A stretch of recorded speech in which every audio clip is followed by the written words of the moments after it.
En 2009, en Nicaragua, la víctima Thelma Fardín y el acusado Juan D'Artés, el actor que vivió hasta hace no mucho tiempo aquí en la República Argentina, hoy reside en Brasil porque es ciudadano brasilero, y una causa que se sigue en los tribunales de Brasil con idas y vueltas, ahora con un retroceso que nos va a tratar de explicar por qué precisamente este retroceso, el abogado de la actriz de Thelma Fardín, Martín Arias Duval. ¿Cómo estás? Buen día. ¿Qué tal? Buen día.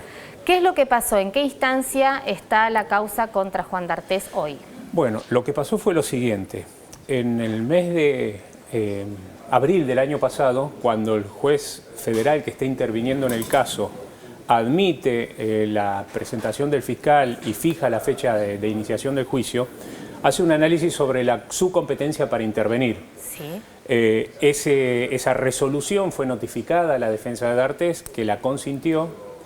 Y unos días antes del inicio del juicio, la defensa de D'Artés presentó lo que ya se denomina recurso habeas corpus, que no es el mismo habeas corpus que nosotros conocemos acá. Claro, porque además sumamos esto, ¿no? Que estamos hablando de legislaciones muy diferentes a las nuestras. Absolutamente.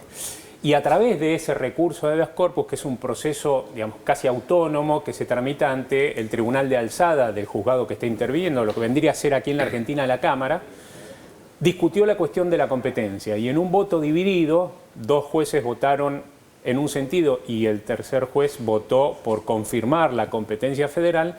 Salió una resolución que declaraba que el juzgado que estaba interviniendo en el juicio era incompetente porque se trataba de un delito común y que debía el caso pasar a tramitar ante la justicia ordinaria de San Pablo, la justicia local de San Pablo. Esa resolución fue recurrida por la Fiscalía que está interviniendo en el caso y hasta donde sabemos el 14 de febrero se va a escuchar a la defensa de D'Artés y el Tribunal de Alzada va a tomar una decisión respecto de ese recurso. O sea que todavía no está resuelta esa situación. Todavía no está resuelta esa situación de manera definitiva, por resolución firme, como decimos nosotros. ¿En qué fecha se resolvería, doctor? 14 de marzo. 14 de marzo. Uno entiende que cuando hay un proceso judicial, lo que quiere tanto la víctima cuanto el imputado es que se resuelva rápido, que rápidamente se sepa si es culpable o inocente, porque la vida continúa. ¿Cuál es el juego, cuál es la estrategia judicial que uno puede adivinar respecto de estas conductas del actor Juan D'Artés? A ver, lo que uno intuye o lo que uno presume es que muy probablemente la defensa de D'Artés esté buscando evitar el dictado de una sentencia. Si el caso hubiese quedado radicado donde está y que había sido consentida la radicación del caso por la defensa de D'Artés en su oportunidad, hace un año casi, en el mes de julio ya tendríamos veredicto de inocencia o de culpabilidad. Pero lo que uno intuye es que lo que está haciendo la defensa es dilatando la resolución del caso, buscando a lo mejor que el paso del tiempo haga lo que muchas veces suele hacer en los procesos penales, que es que opere un instituto procesal, que es el instituto de la prescripción, que impide el juzgamiento de una persona por el paso del tiempo.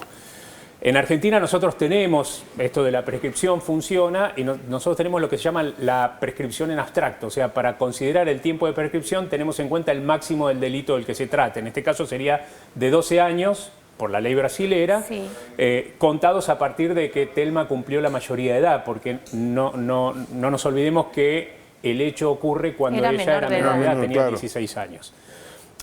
Ahora, en Brasil también tienen otro instituto que es el de la prescripción retroactiva, que hace que opere la prescripción según el monto de la pena que impone el juez. ¿Qué quiere decir esto? Que a lo mejor hay un veredicto de condena y el juez, en vez de imponer una pena más cerca de los 12 años, impone una pena más cerca del mínimo, supongamos 8 años, sí, y el cómputo de la prescripción, para el cómputo de la prescripción se toman los 8 años, con lo cual es posible, no digo que sea así, pero que es posible que haya un veredicto de condena y que por la prescripción retroactiva la pena no sea cumplida. Pero porque esto es central. Es decir, que existe la posibilidad de que D'Artés sea condenado, pero que al mismo tiempo digan que la pena ya está cumplida o que no debe cumplirla. Si opera la prescripción, sí, y es lo que nosotros estimamos que está haciendo la defensa de D'Artés, ganando tiempo para que el paso del tiempo, valga la redundancia, haga lo suyo, o sea, ahora, que doctor, opere la prescripción. Estamos hablando de cuestiones jurídicas, sí, claramente, pero estamos hablando de personas. Parece una estrategia perversa, ¿no? Teniendo en cuenta lo que le costó a Thelma Fardín En principio, procesar el abuso sexual, insisto, cuando era menor, tenía 16 años, estaba en Nicaragua trabajando para un grupo, para un espectáculo. Esto por un lado, lo que le costó a ella procesarlo. Por otro lado, todas las consecuencias que le trajo después. Sabemos que hace poco tuvo un problema de salud vinculado precisamente con todo este proceso.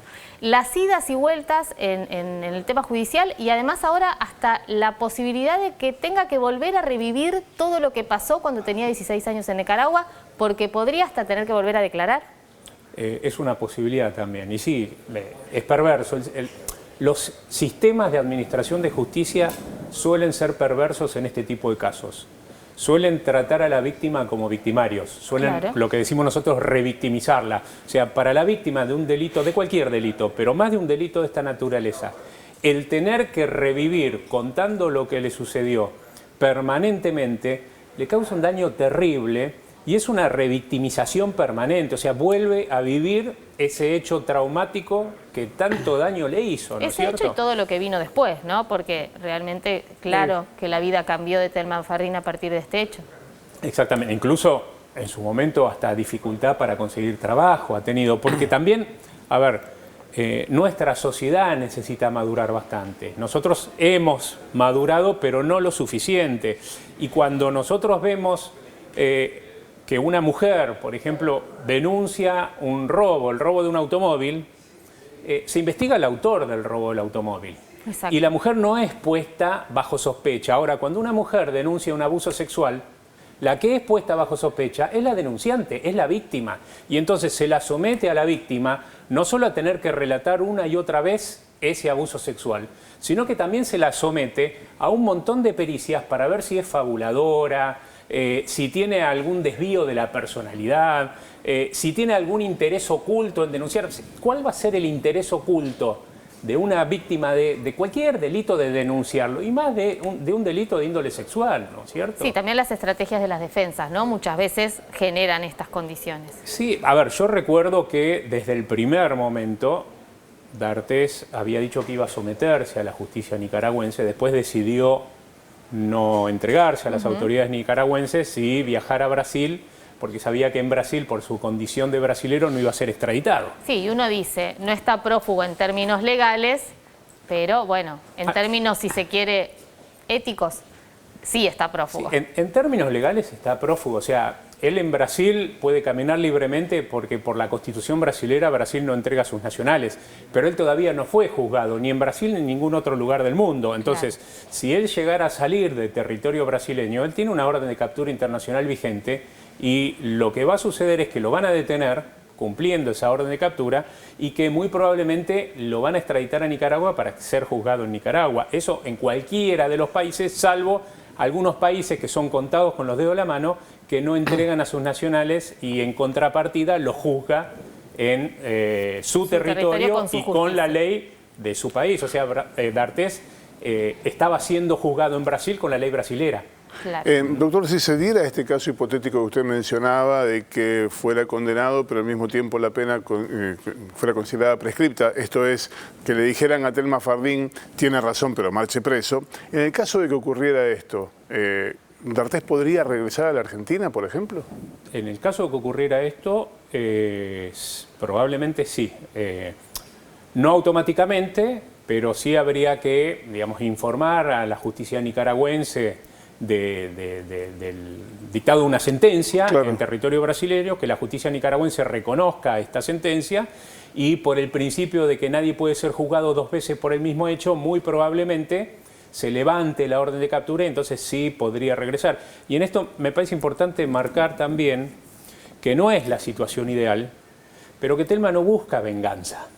O sea, Thelma lo que busca es un veredicto que de alguna manera, porque nunca va a ser reparador en lo absoluto, pero que de alguna manera, digamos, le permita a ella dar vuelta a la página de un capítulo de su vida y seguir adelante, ¿no es cierto? Entonces, no es el interés de que haya una sentencia de cumplimiento efectivo, más allá de que es lo que corresponde, Y más allá de que es la expectativa, digamos, normal de cualquier víctima, sí, ¿no? Claro. Pero yo creo que es importante marcarlo esto, Doctor, ¿no? ¿cómo está ella hoy? La vimos hace algunos días acompañada por actrices argentinas, bueno, con el respaldo que recibió, sobre todo después de este revés judicial.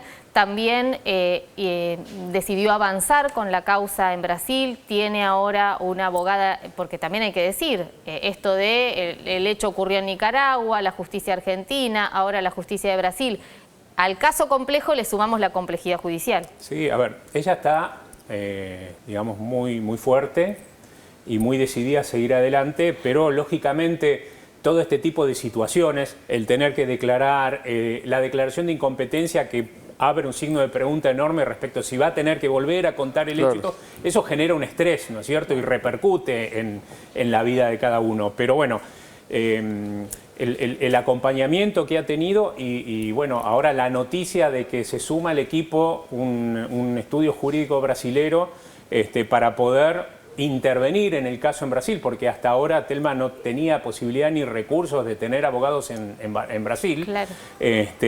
Porque es una abro buena un noticia. paréntesis, ese es otro dato, los recursos. Exactamente. ¿No? Porque también hay que tener financiamiento para poder acceder. Este reclamo de justicia es un reclamo, pero hay que hacerlo efectivo. Exactamente, así es. Y bueno, a partir de todo esto, bueno, hubo unas abogadas brasileñas que han decidido tomar el caso en Brasil y representar la Telma en Brasil. Así que ella ahora en la actualidad tiene no solo asistencia jurídica en la Argentina, sino también representación legal en Brasil, ¿no? Doctor, muchísimas gracias. Vamos a seguir analizando este tema porque, bueno, vamos a seguir siguiéndolo muy de cerca, sobre todo teniendo en cuenta por lo que significa, ¿no? Al margen del caso puntual de Telma Fardín, lo que significa para muchas mujeres que atravesaron situaciones similares o que lamentablemente las puedan atravesar de aquí en adelante. Muchas gracias. Gracias a ustedes.